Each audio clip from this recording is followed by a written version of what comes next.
ମୁଁ ତୁମ ଆରାଧନା ଶ୍ରୀ ମହାଗଣେଶଙ୍କ ପାଖରେ ପହଞ୍ଚାଉଥିବା ଭକ୍ତି।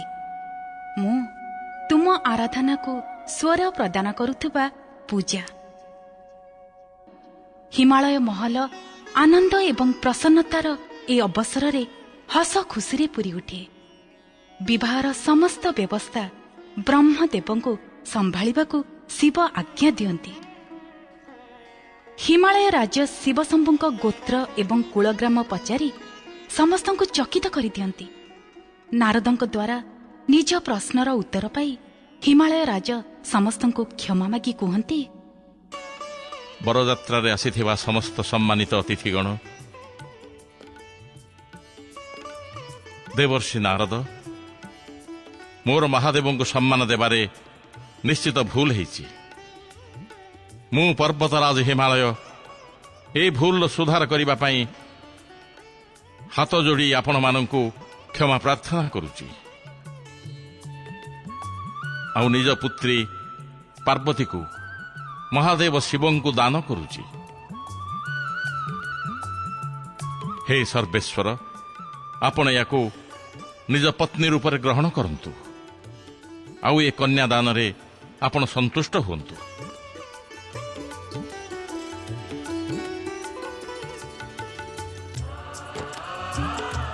ଦେବାଧିଦେବ ମହାଦେବ ଜଗତମାତା ପାର୍ବତୀଙ୍କର ହେ ଶିବ ଶମ୍ଭୁ, ଏ ପବିତ୍ର ଅଗ୍ନିକୁ ସାକ୍ଷୀ ରଖି ଆପଣ ଆପଣଙ୍କର ବୈଦିକ ବିବାହ ସମ୍ପନ୍ନ କରନ୍ତୁ।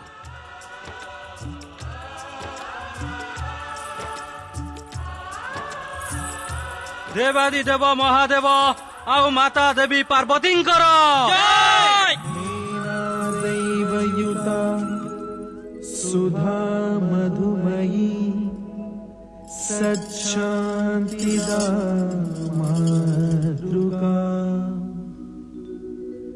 तद्वद्दैवयुतो हिमाचलयति साक्षात् स्फटिकान्विता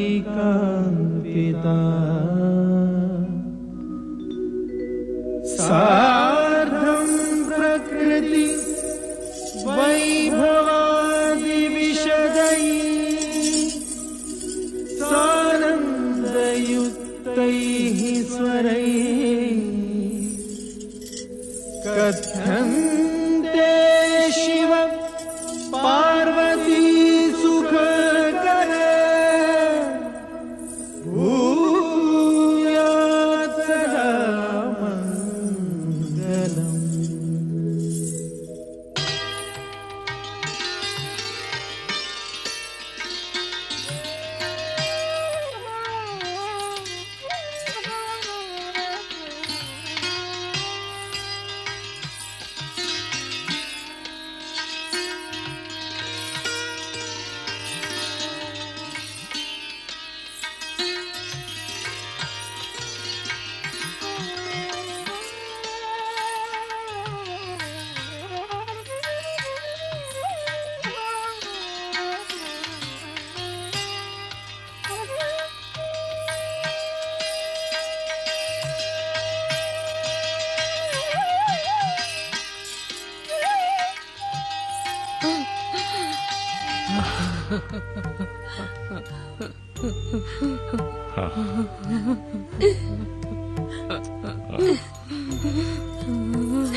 ହିମାଳୟ ରାଜ, ବିଦାୟର ଶୁଭ ମୁହୂର୍ତ୍ତ ହୋଇଗଲାଣି। ବରବଧୂଙ୍କୁ ବିଦା କରନ୍ତୁ। ଯାହା ଆପଣଙ୍କର ଇଚ୍ଛା ବ୍ରହ୍ମଦେବ। ପ୍ରସ୍ଥାନ କରନ୍ତୁ ମହାଦେବ। ଦେବାଦିଦେବ ମହାଦେବ ତଥା ମାତା ଦେବୀ ପାର୍ବତୀଙ୍କର ଦେବାଦିଦେବ ମହାଦେବ ତଥା ମାତା ଦେବୀ ପାର୍ବତୀଙ୍କର ଦେବାଦିଦେବ ମହାଦେବ ତଥା ମାତା ଦେବୀ ପାର୍ବତୀଙ୍କର দেবাদিদেব মহাদেব তথা মাতা দেবী পার্বতীঙ্কর দেবাদিদেব মহাদেব তথা মাতা দেবী পার্বতীঙ্কর দেবাদিদেব মহাদেব তথা মাতা দেবী পার্বতীঙ্কর দেবাদিদেব মহাদেব তথা মাতা দেবী পার্বতীঙ্কর দেবাদিদেব মহাদেব তথা মাতা দেবী পার্বতীঙ্কর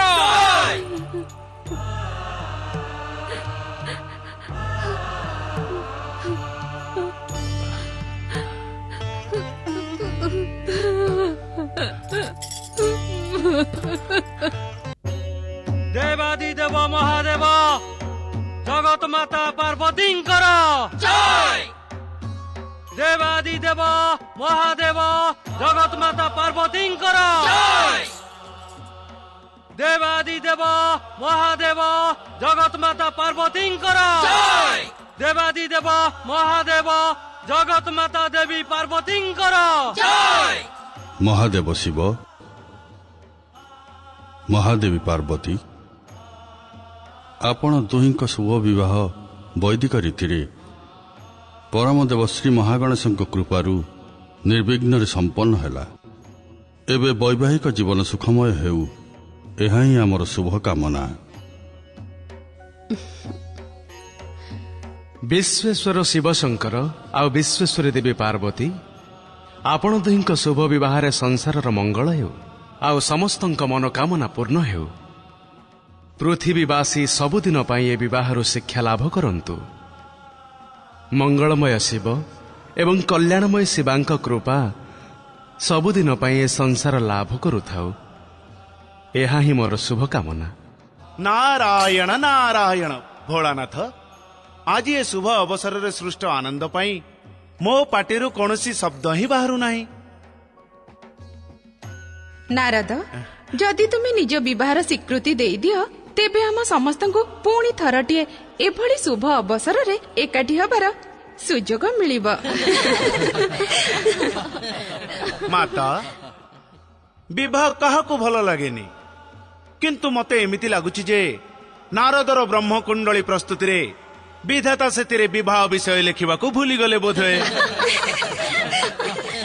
ମୋର ପରମ ଶିଷ୍ୟ ନାରଦ, ମୁଁ ତୁମ ଗୁରୁ, କିନ୍ତୁ ଏଠାରେ ମୋତେ କହିବାକୁ ଟିକେ ବି ସଂକୋଚ ହେଉନି ଯେ ତୁମେ ନିଜ ଭକ୍ତି ଜିଜ୍ଞାସା କାରଣରୁ ହିଁ ଆଜି ବିଧାତାଙ୍କର ସବୁଠୁ ଅଧିକ ନିକଟତର।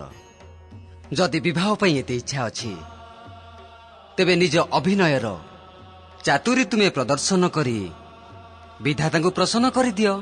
ନାରାୟଣ ନାରାୟଣ, ଗୁରୁଦେବ ପ୍ରସନ୍ନ ତ ମୁଁ ତାଙ୍କୁ କରିଦେବି, ଆଉ ତାଙ୍କ ପ୍ରସନ୍ନତା ଠାରୁ ଏ ନାରଦକୁ ବି ନାରଦୀ ମିଳିଯିବ।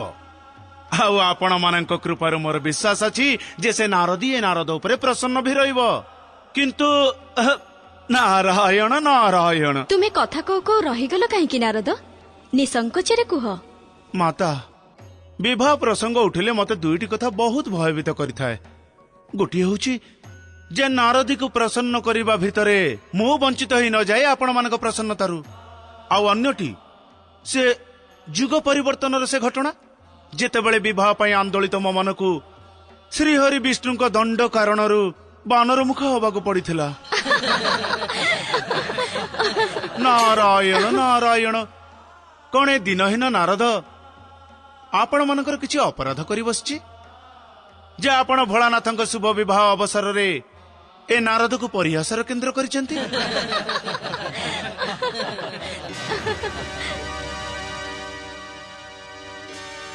ମହାଦେବୀ ପାର୍ବତୀ, ହେ ଜଗଦମ୍ବା, ମୋର ପୂର୍ଣ୍ଣ ବିଶ୍ୱାସ ଅଛି ଯେ ମୋର ମାନସିକ ପ୍ରାର୍ଥନା ଆପଣ ଅବଶ୍ୟ ଶୁଣିପାରୁଥିବେ।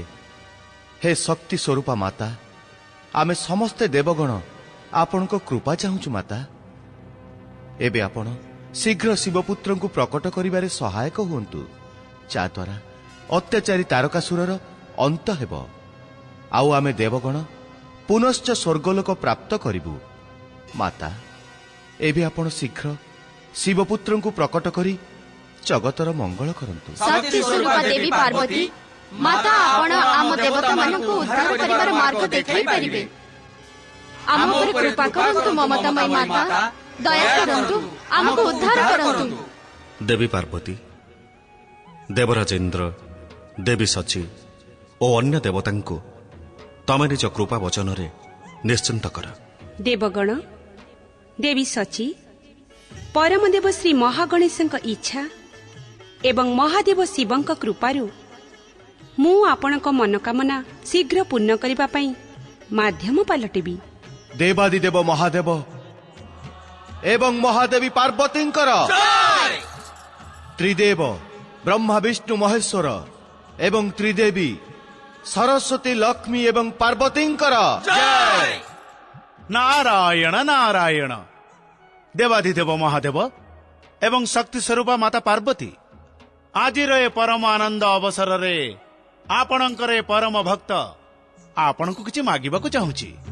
ନାରଦ, ତୁମର ମନରେ ଯାହାଙ୍କ ମଙ୍ଗଳ କାମନା ଉଙ୍କି ମାରୁଛି, ମୁଁ ନିଜେ ତାଙ୍କୁ ତାଙ୍କର ସୌଭାଗ୍ୟ ଫେରାଇ ଦେବାକୁ ଚାହୁଁଛି। କିନ୍ତୁ କିନ୍ତୁ କ'ଣ ପ୍ରଭୁ?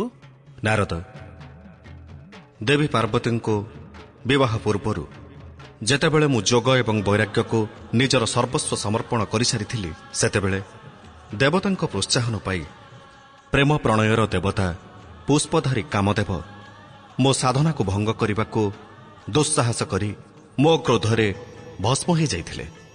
ଆଜି ଏହି ଶୁଭ ଅବସରରେ ତୁମେ ତାଙ୍କୁ ପୁନର୍ଜୀବନ ପ୍ରଦାନ କରିବାକୁ ଇଚ୍ଛୁକ। ଭୋଳାନାଥ, ଆପଣ ତ ଦୟାର ସାଗର। ଦେବତାଙ୍କ ପ୍ରାର୍ଥନାରେ ଏବଂ ସଂସାରର କଲ୍ୟାଣ ପାଇଁ ପୁଷ୍ପ ଧନୁର୍ଧାରୀ କାମଦେବ ବଳି ପଡ଼ି ଯାଇଥିଲେ। ଆମ ସମସ୍ତଙ୍କର ଆପଣଙ୍କୁ ବିନମ୍ର ପ୍ରାର୍ଥନା ଯେ ତାଙ୍କୁ ପୁନର୍ଜୀବିତ କରନ୍ତୁ। ଦେବାଦିଦେବ, ଆପଣ ତ ମୃତ୍ୟୁ ସଞ୍ଜୀବନୀ ବିଦ୍ୟାର ଅଧିଷ୍ଠାତା। କାମଦେବଙ୍କ ଅସମୟ ମୃତ୍ୟୁରେ ଆମ ସମସ୍ତଙ୍କ ଦ୍ୱାରା ଯେଉଁ ପାପ ହୋଇଛି, ଆଜି ଆପଣ କାମଦେବଙ୍କୁ ପୁନର୍ଜୀବନ ଦେଇ ଆମର ପାପକୁ ପୁଣ୍ୟ କରିଦିଅନ୍ତୁ। ଦେବରାଜ ଇନ୍ଦ୍ର, ମୁଁ ଜାଣିଛି ଯେ ଚତୁର୍ନାରଦଙ୍କ କହିବା ଅନୁସାରେ ଆପଣମାନେ ଆଜିର ଦିନକୁ ଅପେକ୍ଷା କରିଥିଲେ। ନାରଦଙ୍କ ଯୋଜନା ଅନୁସାରେ କୈଳାସରେ ଅଦୃଶ୍ୟ ରୂପରେ ଦେବୀ ରତି ଉପସ୍ଥିତ ଅଛନ୍ତି। ଦେବୀ ରତି ପ୍ରକଟ ହୁଅ, ଦେବୀ ରତି ପ୍ରକଟ ହୁଅ, ଦେବୀ ରତି ପ୍ରକଟ ହୁଅ, ଦେବୀ ରତି ପ୍ରକଟ ହୁଅ। ପ୍ରଣାମ ଭୋଳାନାଥ, ପ୍ରଣାମ ମାତା ପାର୍ବତୀ। ତୁମର ଏବେ ଭୟଭୀତ ହେବାର ଆବଶ୍ୟକତା ନାହିଁ ଦେବୀ ରତି। ବିଧାତା ଯେତେବେଳେ ଏ ସୃଷ୍ଟିକୁ ରଚନା କରିଥିଲେ, ସେତେବେଳେ କିଛି ନିୟମ ବି ନିର୍ଦ୍ଧାରଣ କରାଯାଇଥିଲା। ବ୍ରହ୍ମଦେବ ଏବଂ ଶ୍ରୀହରି ବିଷ୍ଣୁ ସେ ନିୟମ ବିଷୟରେ ଭଲ ଭାବରେ ପରିଚିତ। କେଉଁ ନିୟମ ପ୍ରଭୁ?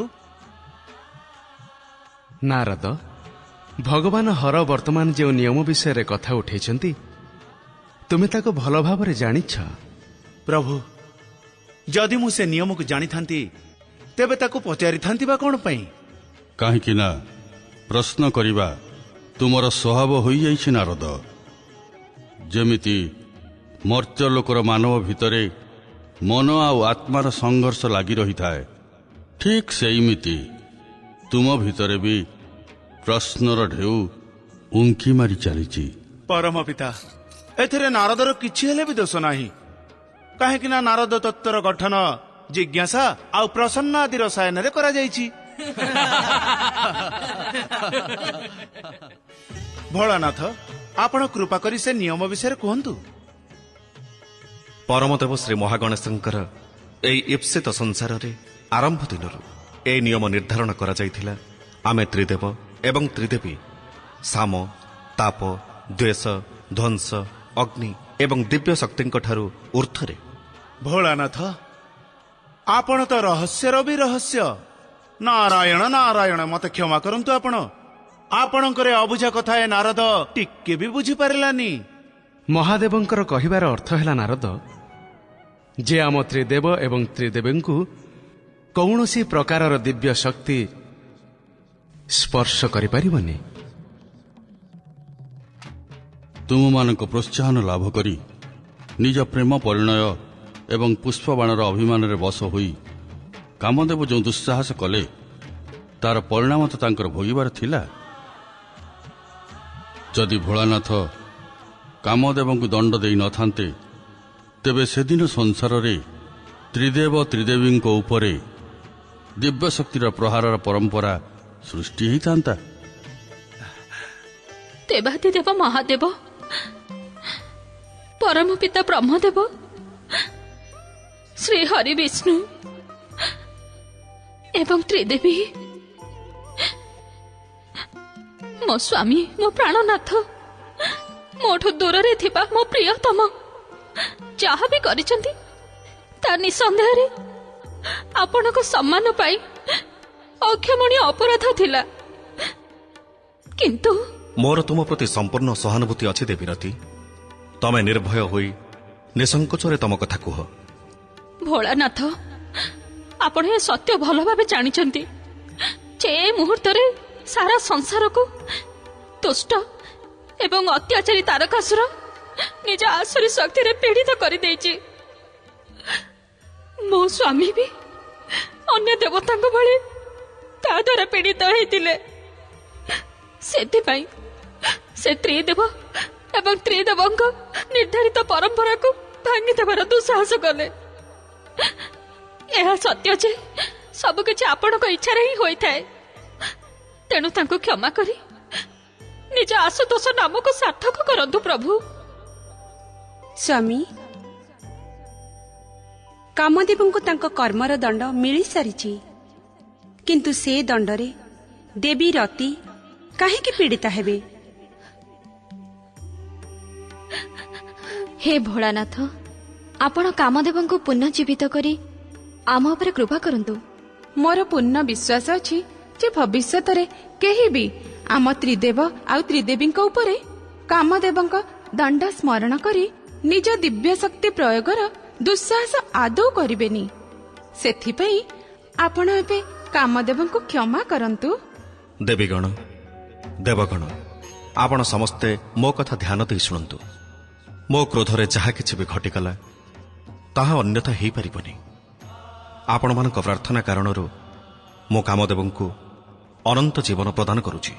ନାରାୟଣ ନାରାୟଣ, ଅନନ୍ତ ଜୀବନ ଦାନ ଅର୍ଥାତ୍ ଶରୀର ରହିତ ଜୀବନ। ଶରୀର ରହିତ ଜୀବନ?